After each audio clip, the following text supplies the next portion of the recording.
You said that they put millions of my access. Should a murderer go to jail for murdering? Absolutely. Should a thief go to jail when he steals? Absolutely. Should a robber pay back the money he robbed? Absolutely. So why shouldn't the white man pay for what he did? That's right. That's right. One day you'll see just how it feels. Payback is a dog. Payback is a dog. Payback is a dog.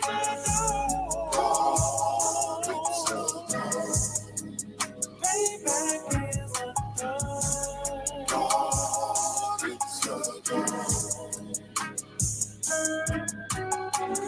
I'm in a hell of a hole, was never expected to grow. Just obstacles set in the road, that a result of me selling my soul. The story I'm telling is cold, but yet it's what everyone knows. The white man's the devil is known. America was never a home, only a place of captivity, safe facility, hating, disfigure me. They claim that I'm lazy, be killing me. Maybe the slavery draining my energy. 400 years and counting. The trail of my tears is countless. The fact that I'm here is astounding, but I can't wait till this shit is surrounded. Ready to tangle my king and the angel, be ready to rap. Crack in the sky, nuclear missiles will make it official. I'm capturing every crack and surviving. Put them all in chains where they need to be. Slavery for me. And let the whole world see that with them in the cage and safer in the streets. Put the dog on a leash. Get resolved for the beast. 144, get the ruler show, we can all be at peace. As soon as the trumpets are sound, your kingdom we busting it down. The only way justice is found, the time for your judgment is now. You'll see just how it feels. Payback is a dog.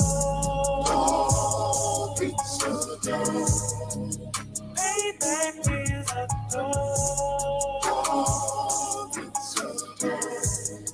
Payback is a dog. Payback is a dog. Look, ain't no remorse in my blood slump. It won't be no compromise. Now it's time to feed the worms. Watch his body turn to flies. I clutch iron while you trust the lies. The next Glock I buy gon' be Gen 5. I get it customized. And sending shots off like farewell. Praying payback come back around like a carousel. Still remember your Honda's words ringing in my head like bells. Said you in his body, you fit the Lord, fuck the cartel. Triangle choke, apply pressure to the game like I did Von Dale. Payback's a bitch in his dress. She a bombshell. Revenge is dish served cold. I just hope they making oxtail. Glock fresh out the box, I swear it got that new car smell. Made myself a target in a world of mad shooters. There was design fire for our babies to pass through in the day of our king's reign. I'll be overzealous. They bought my jealous, I bought brand new parabellums. You'll see just how it feels. Payback is a dog. Payback is a dog. Payback is a dog. Payback is a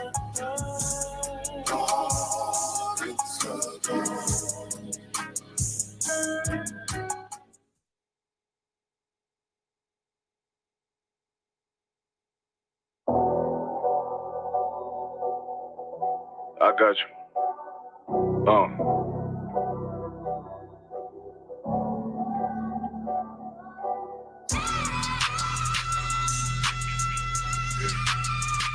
Let it vibe real quick. Look. The city eyes, it's time to vote God. My God, a real nigga, cause he wasn't no flaw. Posted on the corner like a watchdog. Family secure, got that shotty in the closet by the mob ball. Fuck what they heard, but tell them it's all true. Be cautious, that foundation voltage you fall through. They gon' fall. Look, I keep this shit 50 times 2. Ain't no more heart in this game, I'm John Q. Colder than the avalanche, way above average. Fierce taste sweet, told him make me an apple tree. Left us in the valley full of bones, this where hope found. Child become a man, dark sands get broke down. riding through Evanston with Mark Ward. Telling me how the crackers turned his childhood to a ghost town. Focus out, nigga, I lay that game down. I feel his pain, cause nothing is the same now. Let my light shine like heaven through a rain cloud. Glock have a fit like my child, no tangent. Try to warn them niggas we bear arms like tarantulas. Them other niggas rap, I make anthems. I really see prophets under this banner. Make my enemies bow down on camera. Told my design I wanted black and white like a panda. I'm better than that nigga that sunk dirty to handle. Look, I move like a Brazilian, precious cargo. Spirit Asian, but I got a new semi-auto. Wave that bitch around like where's Wardo. Sleep if they won't, I cut through they Z's like I'm Zorro. Hate me for his name, so I gotta keep that steel clutch. Trust me, I'm not what you think. I squeeze till it click like Dorothy when the heels touch. The world got me dumb, I don't feel much. Ride around with Yara down, just left the state bridge. Looking for a bitch better than Baby's kid. Remember, I dropped Quiet Storm, I've been gone ever since. Still in the field, fuck them niggas on the fence, yeah.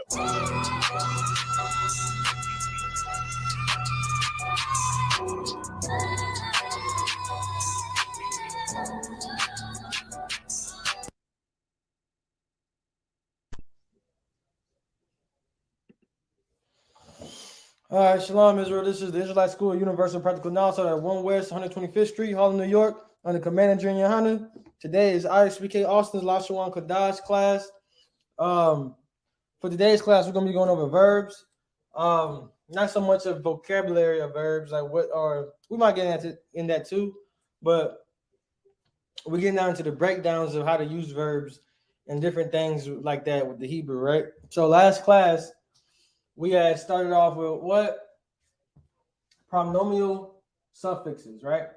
So right now, basically meaning having you own something.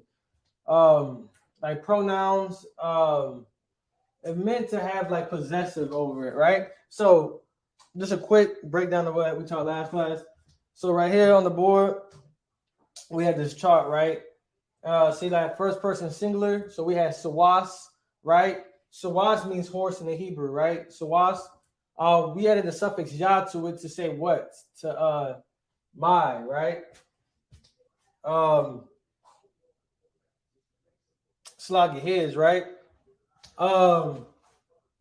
Sawasya, right? Sawasya.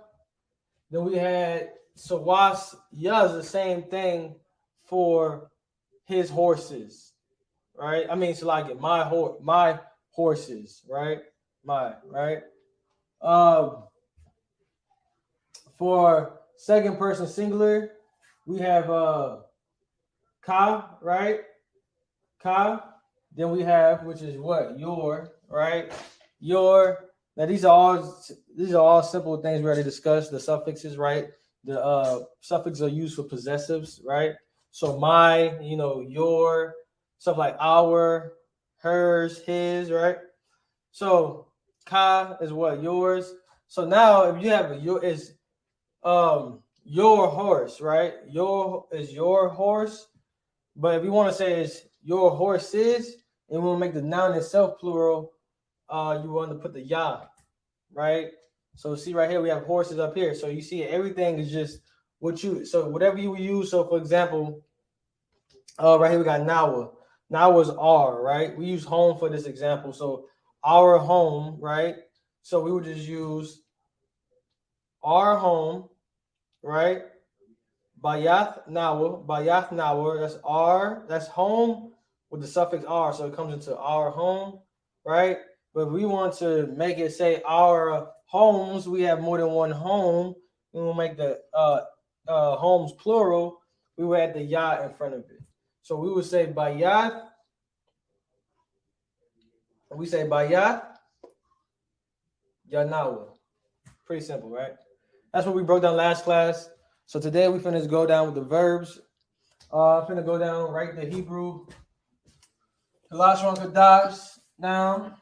We're gonna go down right there, start from like we always do with regular class, right? Because there's always new people in class who don't know the Hebrew alphabet, right? Always gotta break that down first, because usually when you get that down, everything else makes sense from it. So we're finna start with that first, right? I also have this, I don't know if y'all can see it. This is it right here, but I'm gonna write on the board for y'all, right? In order. Order does matter, right? Order does matter. Boom. Yeah, ba, ga, da, ga, ha. Hope that right a little smaller today.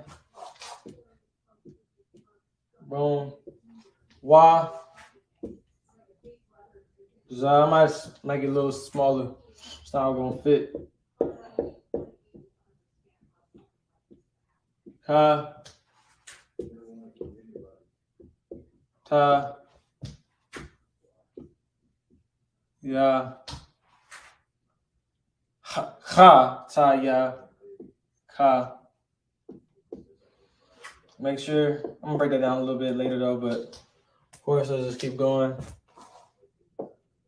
La, ma, na, yes,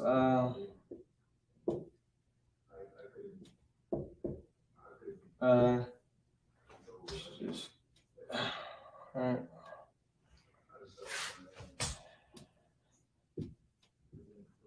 Pa, Kaza, 4 more. Kwa, next one's Ra.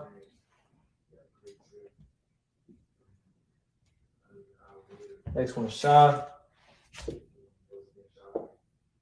Next one's Fa. Right? So, quick breakdown, right? We got ba. Now, we do sounds. There's sounds in Hebrew, right? Which is why this is the fundamental thing you got to understand. Right? It's not like English where you have certain letters, but each letter will make different sounds depending, if it was uppercase.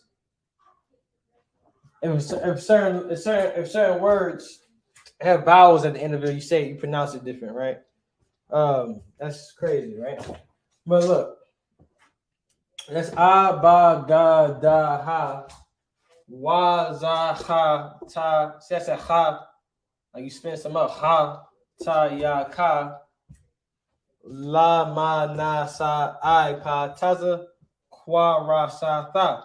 Well, you asking yourself, why is it important that you know how to say it? Because when we start putting words together, it's easy to pronounce the words if you have the fundamental basics of how you pronounce that character by itself. For example, I have and I have ba. What is father in Hebrew? Abba. Abba, right?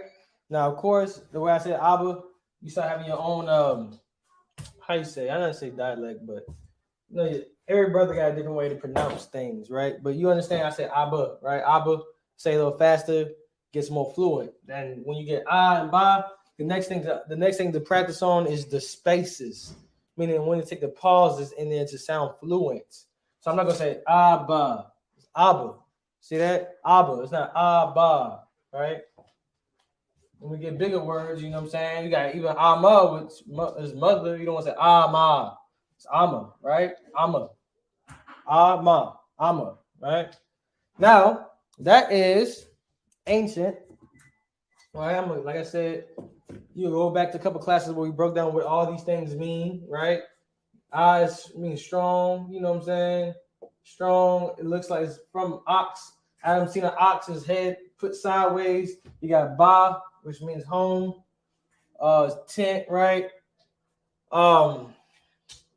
Abba, right? The father is the strength of a house.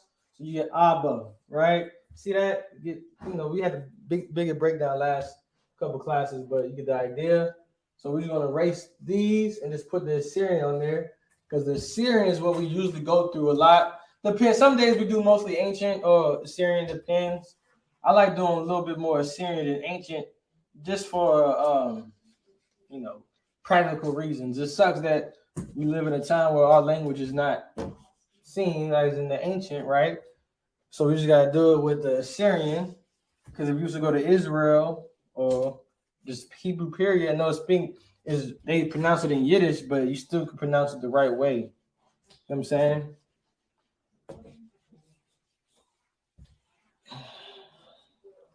All right. So now, the reason why we go through these because some of them got two characters for them, right? So we got all right, ba, ga, da, ha, wa, za, ka. We got ta, ya. Now we have ka. Ka's the first one that's going to have two of it, right? Boom. Boom. Ka. Now we have la. Now ma also got two. Two, right? Na also has two. Right? Na and wa. To understand the difference between these, let me write this little tail a little shorter. All right. When you go into interlinear concordance or you're reading Bible Hub, whatever you're reading from, wa is going to have a shorter tail than na. The ending character of na. It's good that you understand this because you don't want to get mistaken, right? Wa is usually a lot more words. You see wa in the majority of words, all right? Because wa is one of them characters you can insert into a root word, right, to make it mean something else, right? Like Lashawan, right? It makes it ing. That's what wa does, right? So it makes something into like if I have I'm fishing, right? Or I fished. If I had fish, I could add ya into it in the middle of it. But if I'm fishing, I could add what's it? Wa into it, right? So that's why you see a lot more wa's than na, right? Now what else we have? We have sa, right? We have I. Then we have pa. Pa got two as well, right? Then we have taza. Taza got two as well, right? Then we got qua, right? Then we got what? Ra. Ra got like a little tail, look like da, but got a little tail right here. Then we got sha, right? Sha look like the same, like sha from the ancient, right? Or Aramaic, whatever you want to call it, right? We got tha, and tha looks like ha and ka, but have a little tail at the end. Make sure this is connected up here, right? So that's pretty much it. Don't want to go too much into that because we got to just go over these verbs. The verbs shouldn't take that long. So I say I might as well go through this again. But it help with the class just for everybody who's new, who don't know this, right? You pronounce all these the exact same way. Aba ga da ha, wa za ha, ta ya ka, la ma na sai, I pa, taza, qua, ra, sha, tha. Right? Simple, simple, simple.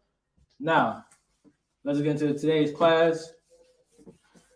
Today's class, we're talking about verbs. Now, we're going to really be breaking this today down mostly like, it's not going to, well, we're still going to get a lot of Hebrew in, but we're going to get a lot of more fundamentals, basics, understandings today, before we can lead on to the next class. All right? So we got to understand something, right? In English, right? So when we speak in English, okay, I can say that. Right now, to understand Hebrew, you're going to have to understand English, right? Because that's the language we speak. And I say that because in school, we go through, English class, and they teach us about verbs, adjectives, pronouns, nouns, past tense, present tense, all these different things. And we kind of skipped over it because, we speak this language, right? We really don't know the breakdown of why we say these at certain times. But if we can understand why we talk like this, it would better help us to understand Hebrew. Why? Because it's the same thing with Spanish, right? You understand the English language and see, well, Spanish is like this, but this is just reversed, right? So in order to learn a new language, you have to understand the basics of language, period. Right? You got to understand what a verb is. So what is a verb? A verb, right? A verb is an action. Right? It's actions. This is very important to know because you're going to make sentences. Majority of the time, your sentence always has a verb. It's an action, something somebody is doing. If I'm looking, that's an action. If I'm stealing, that's an action. If I'm talking, that is an action word. But why is this important that we understand this in English? Because when I'm talking, if I said, let's say I said, Jacob, right? Jacob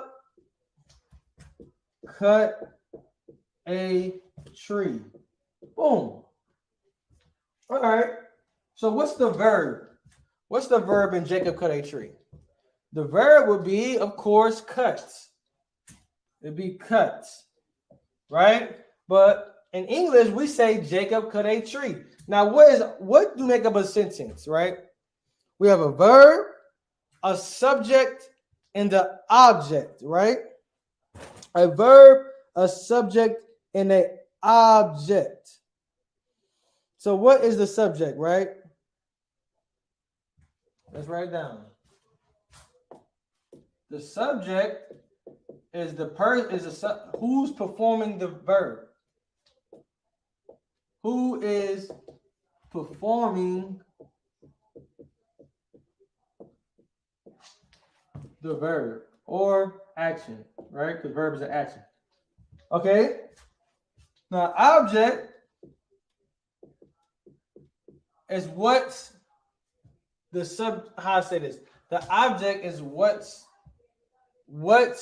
is the verb performed on, right? Let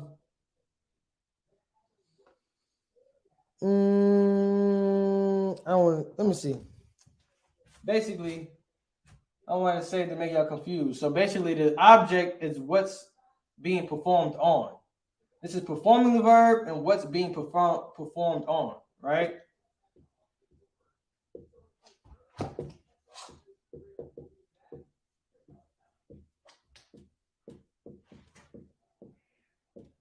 What's being performed on, right? Verb, subject, and object. Now, English, right? We say Jacob cut a tree. So what is the subject? Who is performing the verb? The verb is cut, so that means, let me write this down. This is the verb. Jacob is what? The subject.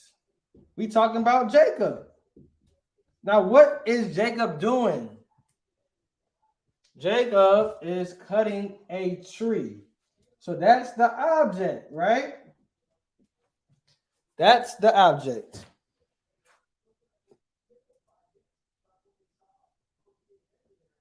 So what we have? We have subject, verb, then object. But Hebrew is different, right? Hebrew is verb, subject of the verb, then the object, right? So we say, so it's verb. So this is how Hebrew would be. It'd be cut, right? Verb.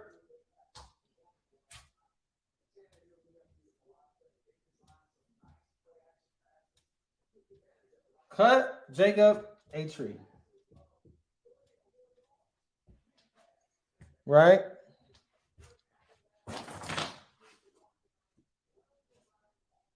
So we have the subject of the verb in English, subject, the verb, and then the object.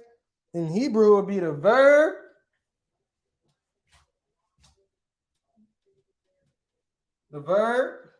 the subject of the verb, and the object.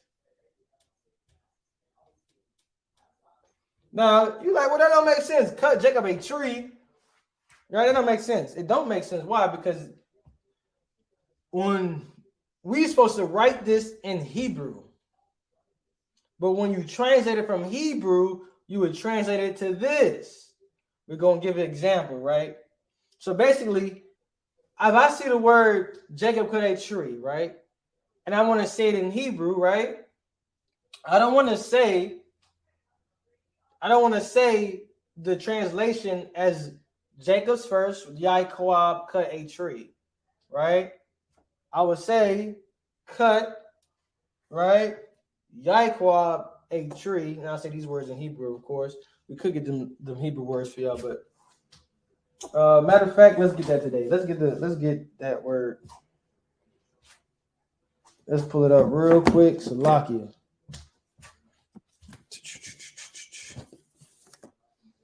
It is Korath. Korath. Cut is Korath. Korath. All right. Yaakov. Right. Now let's get the word for tree. Salakia.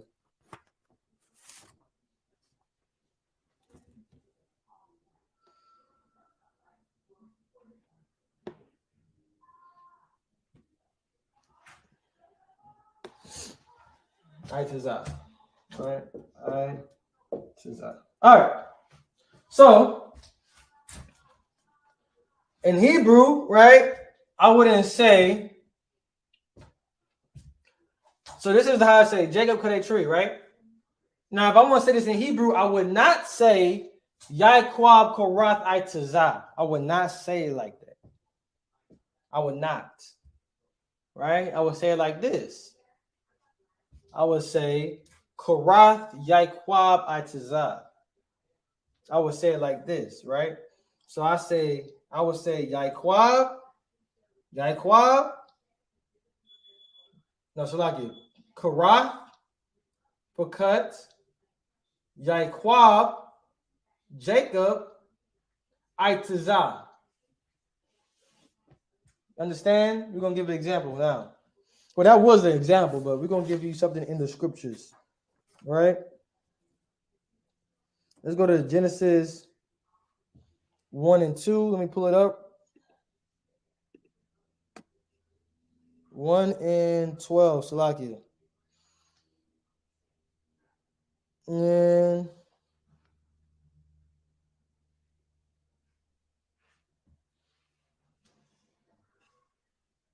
pulling the Blue Letter Bible.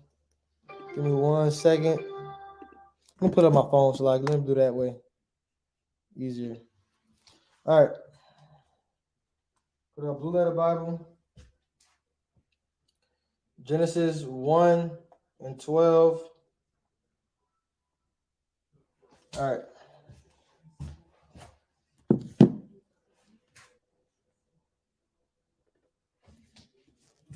Erase this. All right. So we understand verb, subject, and object, right? Verb, subject, and object. Remember that.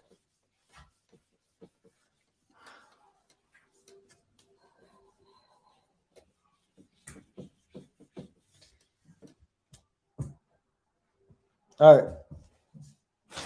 So in Genesis 1 and 12, it says, and the earth brought forth grass.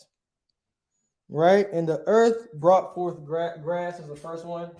So we got Genesis 1.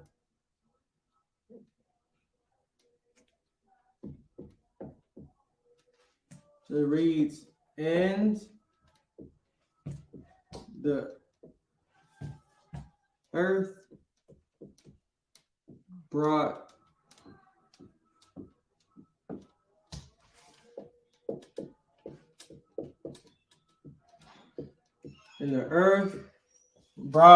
forth grass. Right? Now, that's the English translation. Now let's go into what it says in the Hebrew, right? Right? The earth brought forth grass, right? Now this is what it's saying, right? Let me make sure. Let me pull it up in my interliner.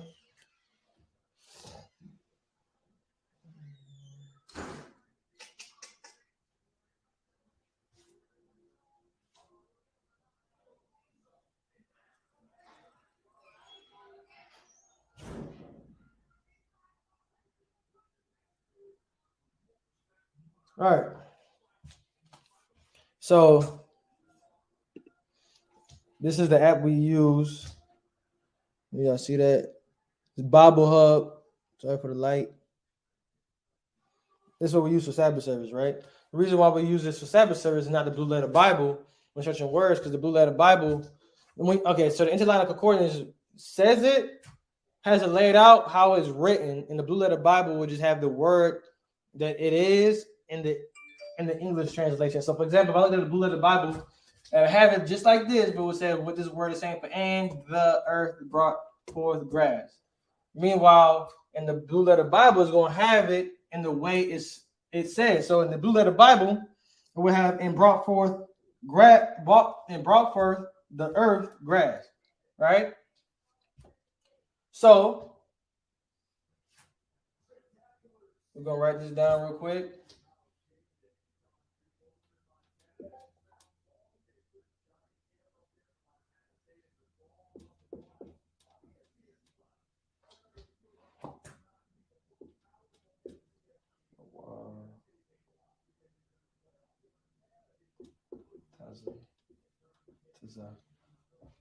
What the wataza? Watazawa. What the wataza? Right? And we have should be wataza. Yeah.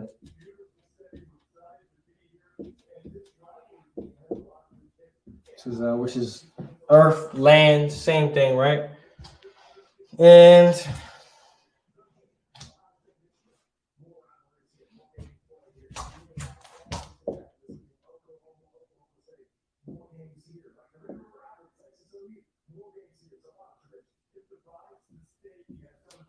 that's right? Grass. All right, so this is what? And brought forth, right? So this is saying and brought forth, and brought forth. All right, we know why. It's and, right? Now, just log in.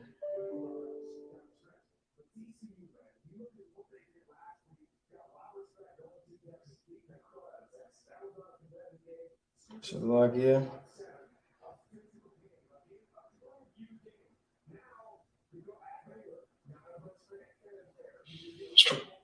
All right. So now, brought forth is what? Brought forth is the verb, right? Give me 1 second. All right. So the root word will be tazah, right? Right, which is to come out, to go forward, right? And brought forth, right? And brought forth. So that's the verb. The verb is tazah, right? Go back. Give me 1 second. So lock it. Switching back and forth from apps.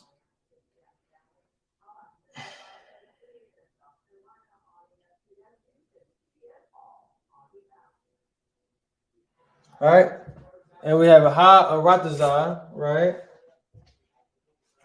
And which is and brought forth the earth,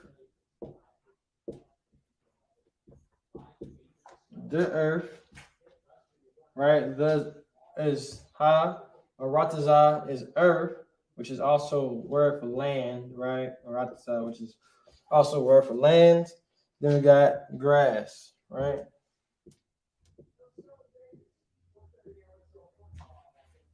Grass.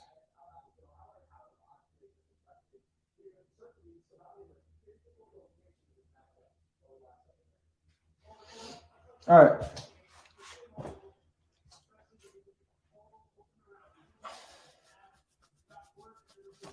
All right. Make sure I'm missing nothing. All right. Salaki. All right. Let's get into it. So in Genesis 1 and 12, when you look in the regular, when you read the KJV, it's gonna say, "In the earth brought forth grass," right? Right. We have now, when you read it in Hebrew, it says "wathawa tazah," right? "Wathawa tazah," right? Which is "and brought forth," right? You know, and right, the root word tazah has this because it brought forth, right? We're gonna get into that. We're gonna get into that more in the class. How you could put words in front of a root word to make it. Is another thing we're gonna get into. I don't want to confuse nobody right now. So basically, this right here will make it brought forth rather than just brought, right? Or to, right? And more emphasis on the verb, right? Okay, so and brought forth, right? Ha aratazah, which is the earth or the land, right? Dasha'ah, which is grass. Now, what's the difference? The difference is what we just broke down in the beginning, right? Is that in Genesis 1 and 12, what's the first thing that you have, right? You have the subject. What's the subject? It's the earth, right? So you have this is the subject. All right. Now, what's the verb? Brought forth is the verb, right? Right. Now, what's the object? It's the grass. Right. Realize though, but what we want to say it in Hebrew is not the same way as that. Right. So in Hebrew, you thought it would have been ha'aratazah, which is the subject, right? Brought forth wa tazah, salagi, wa tazah, right? And dasha'ah, but it's not the case. It's wa tazah ha'aratazah dasha'ah, right? Because in Hebrew you have what first? The verb goes first. In Hebrew, the verb goes first. Then what goes after the verb? Then the subject. The subject, then what happens? The same thing is the object. The object is always going to go last, right? Why is this important? It's because when you're talking, you want to make sure you're saying they try to, retranslate something in Hebrew, say it in your native tongue. You don't want to say it as it's written like this, right? So I wouldn't want to say ha'aratazah wa tawataza dasha'ah. I wouldn't want to say that. I want to say just how it's written like this,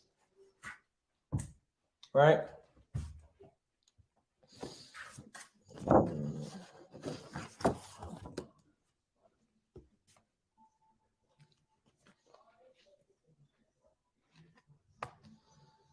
Need time to write that down real quick or understand it. We're going to go into the next thing real quick.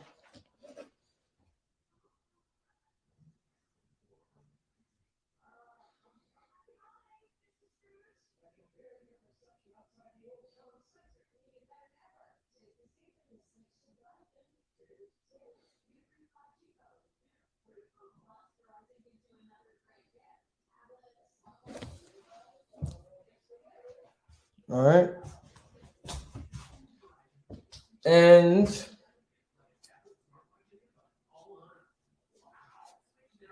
all right, let's get into it. So that's what we broke down first. Remember, right?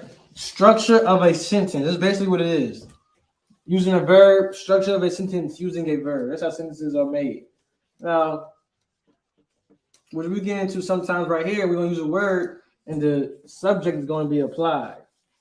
Right? The subject is going to be applied, meaning that if you don't have, like it says something like use a word, sometimes it's not going to have like who it is talking about, and it will apply that it's talking about him or he. That's probably stated in the, already stated. Kind of like when you read a book and the main character, and it's the first paragraph, the first, couple of sentences talk about Timothy did this, and that. The next sentence is going to be like, and he did this, and he went there and went this way, right? Because he, who is it talking about, is talking about Timothy.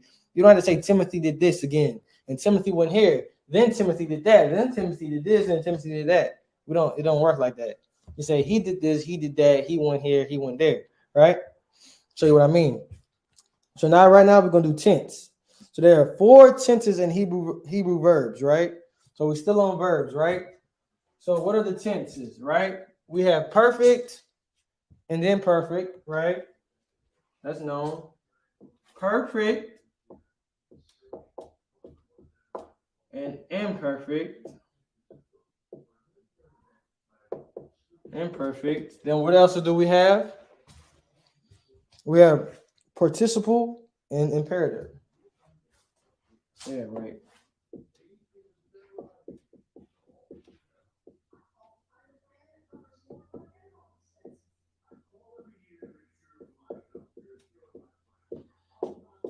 All right.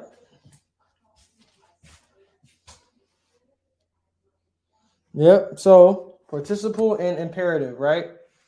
So what is perfect? Okay, so basically, what are tenses though? Let's take a step back. What are tenses? Tenses are in English are related to time, right? So we got past tense, right? Present tense and future tense, right? That's how we have tenses in English language, right? That's what they taught us, right? But Hebrew words or Hebrew verbs are all related to an action. It's not related to time. But we're going to give you examples. How I say it? We're going to show you how we're just going to see. We're going to see. I'm going to explain it later. I don't want to confuse nobody, right? All right. So, for example, the perfect tense is a completed action, right? And completed action.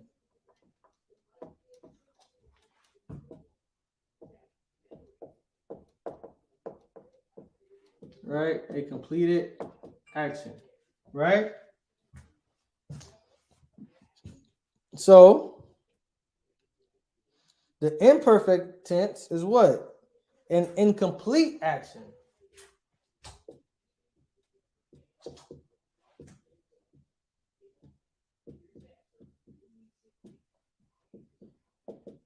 An incomplete action.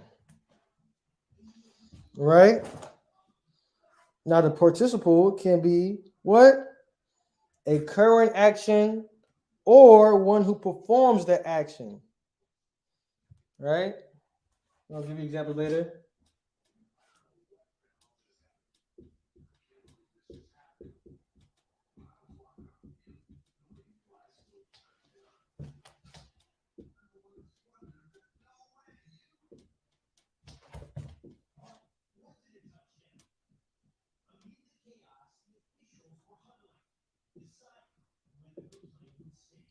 All right, imperative. What is imperative? It identifies the action as a, you want to look at it as a, similar to a command.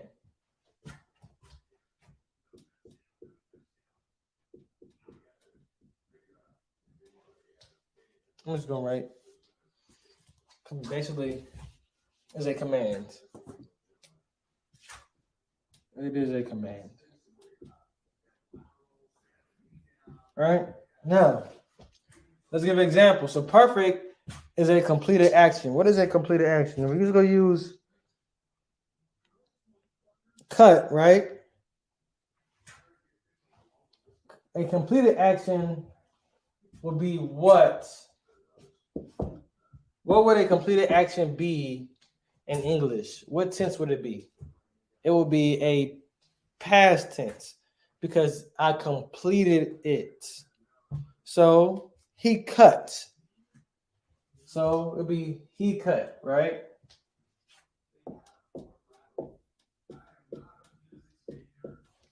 He cut.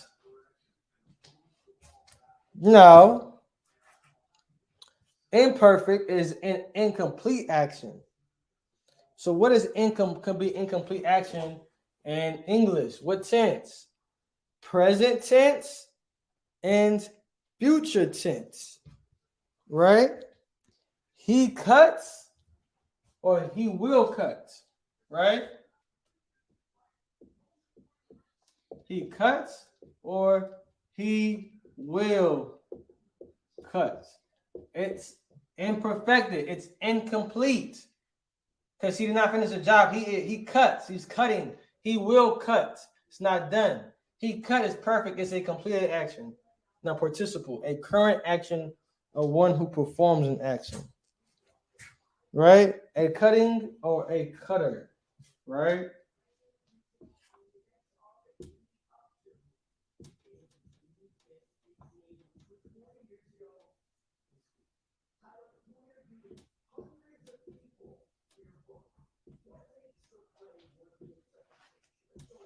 Right? It's happening it's happening right now. Right? It's happening right now. Imperative. This is a command. What is a command? Meaning that it gives it a little bit of flavor, a little bit of emphasis, right? So it'd be cut.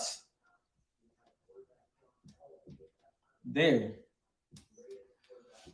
Cut. Now, depending on how you say the word, not depending on how you say it, depending on how you use the word, let you know the emphasis behind it, right? If I say cut, but I say cut is not an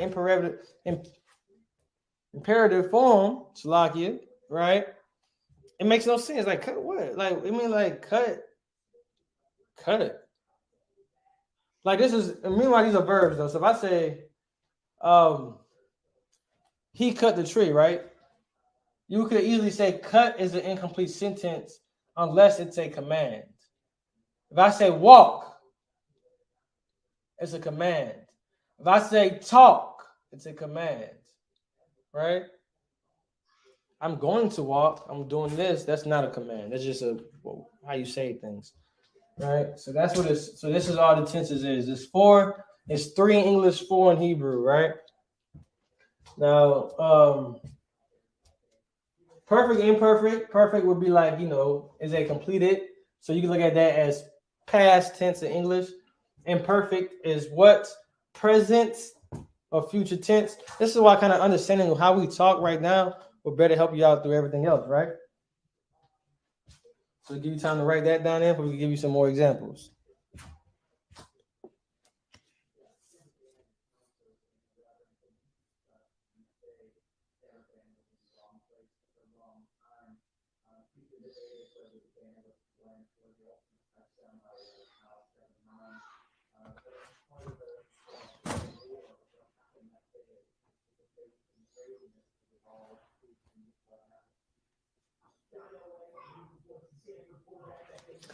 And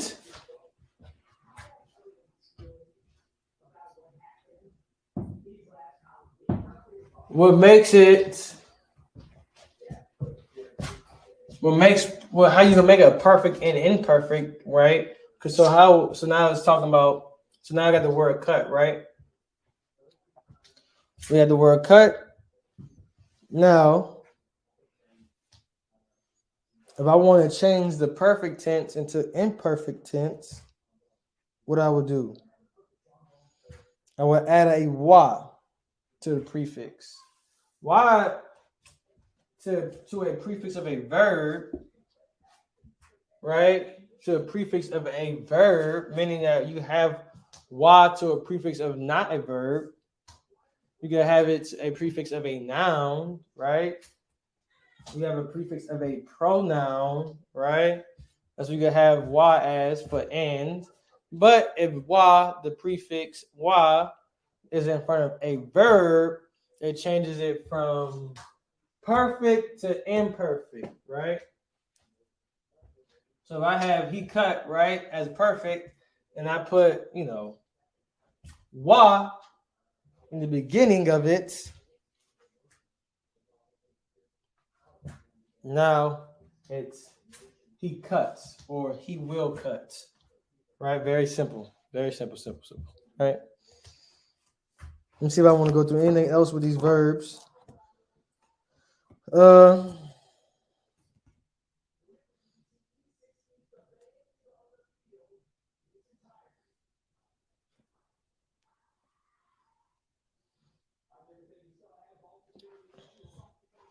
All right, so basically, I don't want to get into it right now, for this will be for next class, but we're going to start getting to the moods. So today we went to verbs, the verb in its tense, right? So we had what? Perfect, imperfect, participle, and imperative, right? Which is a command, right? Now,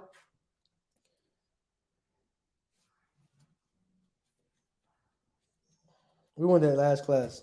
So we're gonna give a brief segue into the next class right now, right? Remember, this is for about 2-3 weeks. We're gonna be on verbs because it's very you need to understand this because sometimes in Hebrew when you're looking up the words, you will have a root word, but it will have so many different things added into it, like prefixes, suffixes.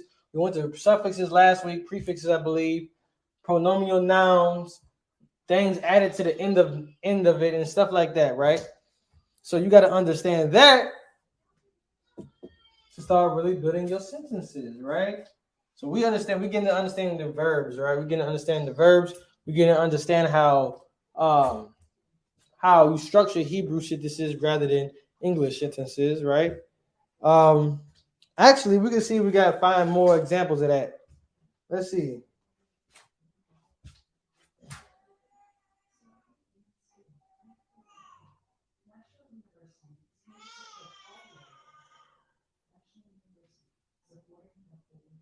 One and 7.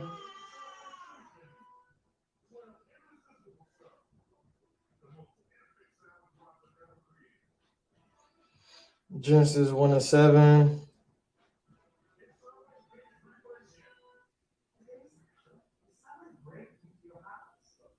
All right, let's do this one. Genesis 1 and 7.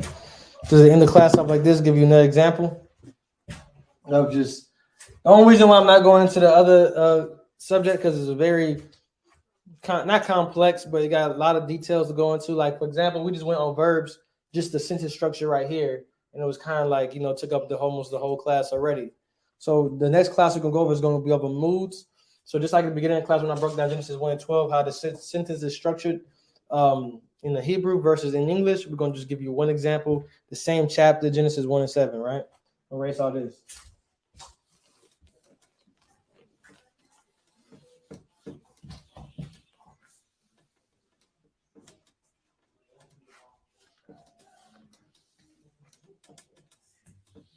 All right.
All right.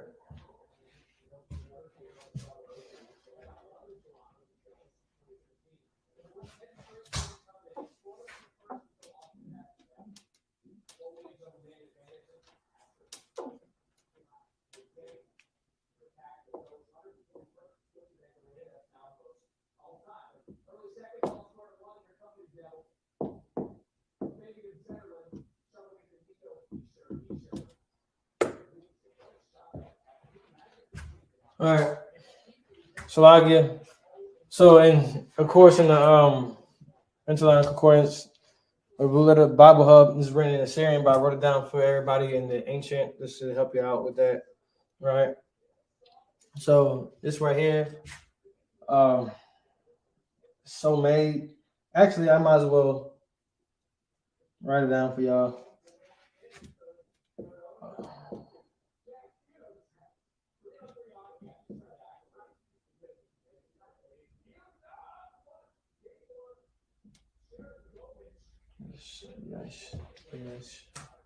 Yes.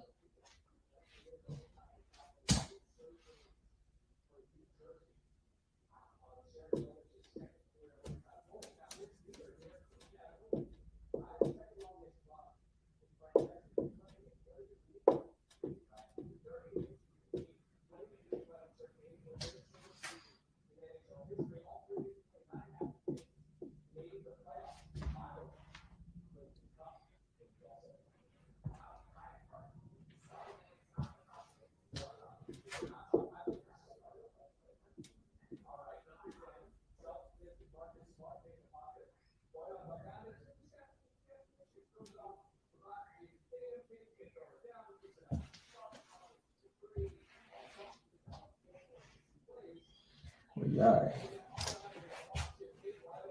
All right. All right. So we have Wayaisha, right? Allahayim, Atha, Harakwayai, right? Harakwayai, right? So it's kind of like the Yai right here. The reason why we say it like that is because Jacob's name, you want to think about it like this, Jacob's name is Yai Quab. His name is pronounced Yai Quab. Yai. Yai. Anybody's just Yai. So Wa Yaisha Alahayim Atha Hara Kwayai, right? But this is basically saying, let me break it down, give it to you right. This is how you pronounce it right. This basically just what it's saying is so made, right? God, right? This is connected. You say these together, right? So then you know, it's like Barakatah, you, God, right? But then you know who. And this is the.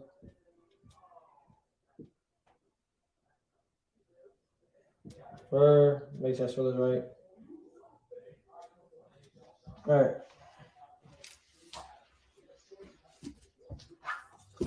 So this is saying, right? Wayasha Alahayim Atha, right? Harai Kwayai, right? Yai, right? Wayasha Alahayim Atha Hara Kwayai. So made God the firmament, right? Now that's what how you would say it in Hebrew. Of course, we write right to left, right to left. That's how you would see it. That's how you're supposed to say it. But and we write down in English, right? Genesis 1:7. Translate it. If I look at translated, right, it's going to tell me.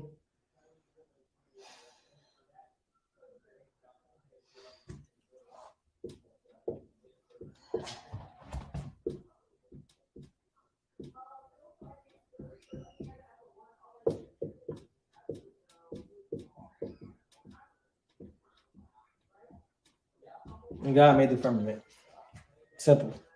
All right, because we have the verb, we have the subject, we got the object.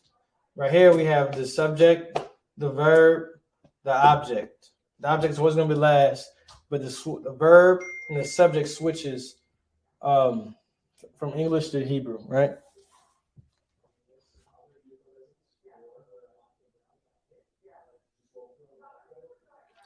All right. So next class, like I said, we're going to be going over moods. So it's going to be like the forms, the moods, the voices. We're going to give a couple examples, stuff like that. Today is the verbs. Hopefully I didn't get too much deep. I try to keep it very simple, simple. That's why majority of the time, I try to make sure I'm giving good examples, you know what I'm saying, for anybody can understand that. Today was just simple. Genesis 1. We did that. Like I said, it's very simple. You read, and God made the firmament. In the Hebrew, you say, so made God the firmament. Why? Because the verbs and the subject of the verb is just switched. Very simple. Don't overthink it. If you can't understand the Hebrew right now, just that's okay. So I wrote it down. Wayashai, Alahayim Ata, Harakoyai. You know what I'm saying? Simple stuff. With that, though, all right. Yeah, Bashim Yashabok Thumb to my brothers. Yawashima Than Bashim Yawashai to my sisters.